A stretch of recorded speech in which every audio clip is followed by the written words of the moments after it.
Talking to oneself is a habit everyone indulges in. We could no more stop talking to ourselves than we could stop eating and drinking. All that we can do is control the nature and the direction of our inner conversations. Most of us are totally unaware of the fact that our inner conversations are the causes of the circumstances of our life. We are told that as a man thinketh in his heart, so is he. But do we know that man's thinking follows the tracks laid down in his own inner conversations? To turn the tracks to which he is tied in the direction in which he wants to go, he must put off his former conversation, which is called in the Bible the old man, and be renewed in the spirit of his mind. Speech is the image of mind. Therefore, to change his mind, he must first change his speech. By speech is meant those mental conversations we carry on with ourselves. The world is a magic circle of infinite possible mental transformations, for there are an infinite number of possible mental conversations. When man discovers the creative power of inner talking, he will realize his function and his mission in life. Then he can act to a purpose. Without such knowledge, he acts unconsciously. Everything is a manifestation of the mental conversations which go on in us without our being aware of them. But as civilized beings, we must become aware of them and act with a purpose. A man's mental conversations attracts his life. As long as there is no change in his inner talking, the personal history of the man remains the same. To attempt to change the world before we change our inner talking is the struggle against the very nature of things. Man can go round and round in the same circle of disappointments and misfortunes, not seeing them as caused by his own negative inner talking, but as caused by others. This may seem far-fetched, but it is a matter which lends itself to research and experiment. The formula the chemist illustrates is not more certainly provable than the formula of this science by which words are clothed in objective reality. One day a girl told me of her difficulties in working with her employer. She was convinced that he unjustly criticized and rejected her very best efforts. Upon hearing her story, I explained that if she thought him unfair, it was a sure sign that she herself was in need of a new conversation piece. There was no doubt that she was mentally arguing with her employer, for others only echo that which we whisper to them in secret. She confessed that she argued with him mentally all day long. When she realized what she had been doing, she agreed to change her inner conversations with her employer. She imagined that he had congratulated her on her fine work, and that she in turn had thanked him for his praise and kindness. To her great delight, she soon discovered that her own attitude was the cause of all that befell her. The behavior of her employer reversed itself. It echoed, as it had always done, her mental conversations with him. I rarely see a person alone without wondering to what conversation piece is he tied. On what mysterious track is he walking? We must begin to take life consciously, for the solution of all problems lies just in this.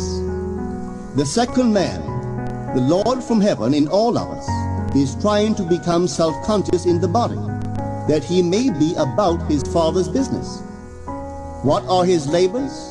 To imitate his Father, to become master of the Word, master of his inner talking, that he may mold this world of ours into a likeness with the kingdom of love. The prophet said, "Be ye imitators of God as dear children." How would I imitate God? Well, we are told that God calls things that are not seen as though they were seen, and the unseen become seen. This is the way the girl called forth praise and kindness from her employer. She carried on an imaginary conversation with her employer from the premise that he had praised her work, and he did. Our inner conversations represent in various ways the world we live in. Our individual worlds are self-revelations of our own inner speech. We are told that every idle word that men shall speak, they shall give account thereof. For by their words they shall be justified, and by their words they shall be condemned. We abandon ourselves to negative inner talking, yet expect to retain command of life. Our present mental conversations do not recede into the past as man believes. They advance into the future to confront us as wasted or invested words. My word, said the prophet, shall not return unto me void, but it shall accomplish that which I please, and it shall prosper in all the things whereto I sent it. How would I send my word to help a friend? I would imagine that I am hearing his voice, that he is physically present, that my hand is on him. I would then congratulate him on his good fortune, tell him that I have never seen him look better. I would listen as though I heard him. I would imagine that he is telling me he has never felt better, he has never been happy. And I would know that in this loving, knowing communion with another, a communion populous with loving thoughts and feelings, that my word was sent, and it shall not return unto me void, but it shall prosper in the thing whereto I sent it. Now is the accepted time. Now is the day of salvation. It is only what is done now that counts, even though its effects may not be visible until tomorrow. We call not aloud, but by an inner effort of intense attention. To listen attentively, as though you heard, is to create. The events and relationships of life are your word made visible. Most of us rob others of their willingness and their ability to be kind and generous by our fixed attitudes towards them. Our attitudes unfold within us in the form of mental conversations. Inner talking from premises of fulfilled desire is the way to consciously create circumstances. Our inner conversations are perpetually outpictured all around us in happenings. Therefore, what we desire to see and hear without, we must see and hear within, for the whole manifested world goes to show us what use we have made of the word. If you practice this art of controlled inner speaking, you too will know what a thrill it is to be able to say, and now I have told you before it come to pass, that when it is come to pass, ye might believe. You will be able to consciously use your imagination to transform and channel the immense creative energies of your inner speech from the mental, emotional level to the physical level. And I do not know what limits, if any, there are to such a process. What is your aim? Does your inner talking match it? It must, you know. If you would realize your aim, or as the prophet asked, can two walk together except they be agreed? And of course the answer is no, they cannot. The two who must agree are your inner conversation and the state desired. That is, what you desire to see and hear without, you must see and hear within. Every stage of man's progress is made by the conscious exercise of his imagination, matching his inner speech to his fulfilled desire.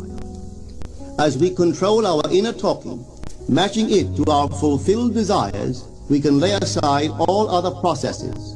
Then we simply act by clear imagination and intention. We imagine the wish fulfilled and carry on mental conversations from that premise. The right inner speech is the speech that would be yours were you to realize your ideal. In other words, it is the speech of fulfilled desire. Now you will understand how wise the ancient was when he told us in the Hermetical. There are two gifts which God has bestowed upon man alone and on no other mortal creature. These two are mind and speech, and the gift of mind and speech is equivalent to that of immortality. If a man uses these two gifts rightly, he will differ in nothing from the immortals. And when he quits his body, mind and speech will be his guides, and by them he will be brought into the troop of the gods and the souls that have attained to bliss. With the gift of mind and speech, you create the conditions and circumstances of life.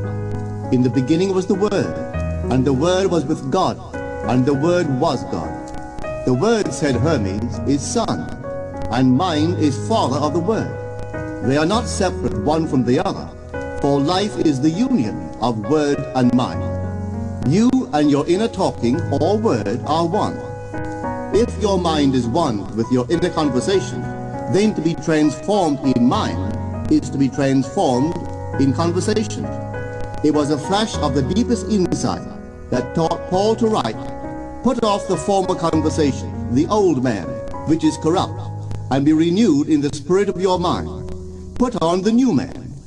Put on the new man and be renewed in the spirit of your mind is to change your inner conversation, for speech and mind are one. A change of speech is a change of mind. The prophet Samuel said, "The Lord spake by me, and his word was in my tongue." If the Lord's word was in the prophet's tongue, then the Lord's mouth that uttered the word must be the prophet's mind. For inner conversations originate in the mind and produce little tiny speech movements in the tongue. The prophet is telling us that the mouth of God is the mind of man, that our inner conversations are the word of God, creating life about us as we create it within ourselves. In the Bible you are told that the word is very near to you, in your mouth and in your heart, that you may do it. See, I have set before you this day life and good, death and evil, blessings and curses. Choose life. The conditions and circumstances of life are not created by some power external to yourself. They are the conditions which result from the exercise of your freedom of choice, your freedom to choose the ideas to which you will respond. Now is the accepted time. This is the day of salvation. Whatsoever things are of good report, think on these things. For your future will be formed by the word of God, which is your present inner talking. You create your future by your inner conversations. The worlds were framed by the word of God, that is your inner talking. See yonder fields, the sesamum was sesame, the corn was corn, the silence and the darkness knew. So is a man's fate born. For ends run true to origins. If you would reap success, you must plant success. The idea in your mind which starts the whole process going is the idea which you accept as truth. This is a very important point to grasp, for truth depends upon the intensity of imagination, not upon facts. When the girl imagined that her employer was unfair, his behavior confirmed her imagination. When she changed her assumption of him, his behavior reflected the change, proving that an assumption, though false, if persisted in, will harden into fact. The mind always behaves according to the assumption with which it starts. Therefore, to experience success, we must assume that we are successful. We must live wholly on the level of the imagination itself, and it must be consciously and deliberately undertaken. It does not matter if at the present moment external facts deny the truth of your assumption. If you persist in your assumption, it will become a fact. Signs follow, they do not precede. To assume a new concept of yourself is to that extent to change your inner talking or word of God, and is therefore putting on the new man. Our inner talking, though unheard by others, is more productive of future conditions than all the audible promises and threats of men. Your ideal is waiting to be incarnated, but unless you yourself offer it human parentage, it is incapable of birth. You must define the person you wish to be, and then assume the feeling of your wish fulfilled, in faith that that assumption will find expression through you. The true test of religion is in its use, but men have made it a thing to defend. It is to you that the words are spoken. Blessed is she that believeth, for there shall be an accomplishment of those things which are spoken unto her from the Lord. Test it, try it. Conceive yourself to be one that you want to be, and remain faithful to that conception. For life here is only a training ground for image making. Try it and see if life will not shape itself on the model of your imagination. Everything in the world bears witness of the use or misuse of man's inner talking. Negative inner talking, particularly evil and envious inner talking, are the breeding ground of the future battlefields and penitentiaries of the world. Through habit, man has developed a secret affection for these negative inner conversations. Through them he justifies failure, criticizes his neighbors, gloats over the distress of others, and in general pours out his venom on all. Such misuse of the word perpetuates the violence of the world. The transformation of self requires that we meditate on a given phrase, a phrase which implies that our ideal is realized, and inwardly affirm it over and over and over again until we are inwardly affected by its implication, until we are possessed by it. Hold fast to your noble inner convictions or conversations. Nothing can take them from you but yourself. Nothing can stop them from becoming objective facts. All things are generated out of your imagination by the word of God, which is your own inner conversation. And every imagination reaps its own words which it has inwardly spoken. The great secret of success is a controlled inner conversation from premises of fulfilled desire. The only price you pay for success is the giving up of your former conversation, which belongs to the old man, the unsuccessful man. The time is ripe for many of us to take conscious charge in creating heaven on earth, to consciously and voluntarily use our imagination to inwardly hear and say only that which is in harmony with our ideal is actively bringing heaven to earth. Every time we exercise our imagination lovingly on behalf of another, we are literally mediating God to that one. Always use your imagination masterfully, as a participant, not an onlooker. In using your imagination to transform energy from the mental, emotional level to the physical level, extend your senses. Look and imagine that you are seeing what you want to see, that you are hearing what you want to hear, and touching what you want to touch. Become intensely aware of doing so. Give your imaginary state all the tones and feeling of reality. Keep on doing so until you arouse within yourself the mood of accomplishment and the feeling of relief. This is the active, voluntary use of the imagination, as distinguished from the passive, involuntary acceptance of appearances. It is by this active, voluntary use of the imagination that the second man, the Lord from heaven, is awakened in man. Men call imagination a plaything, the dream faculty, but actually it is the very gateway of reality. Imagination is the way to the state desired. It is the truth of the state desired and the life of that state desired. Could you realize this fully, then would you know that what you do in your imagination is the only important thing. Within the circle of our imagination, the whole drama of life is being enacted over and over again. Through the bold and active use of the imagination, we can stretch out our hand and touch a friend 10,000 miles away and bring health and wealth to the parched lips of his being. It is the way to everything in the world. How else could we function beyond our fleshly limitations? But imagination demands of us a fuller living of our dreams in the present. Through the portals of the present, the whole of time must pass. Imagine elsewhere as here, and then as now. Try it and see. You can always tell if you have succeeded in making the future dream a present fact by observing your inner talking.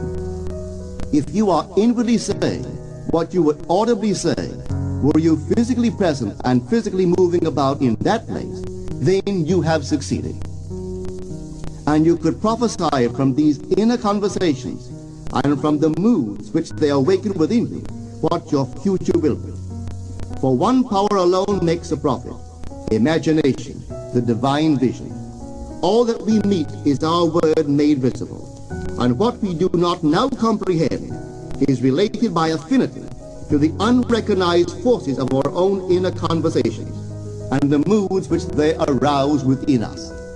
If we do not like what is happening to us, it is a sure sign that we are in need of a change of mental diet. For man, we are told, lives not by bread alone, but by every word that proceeds from the mouth of God. And having discovered the mouth of God to be the mind of man, a mind which lives on words or inner talking, we should feed into our minds only loving, noble thoughts. For with words or inner talking, we build our world. Let love's lordly hand raise your hunger and thirst to all that is noble and of good report, and let your minds starve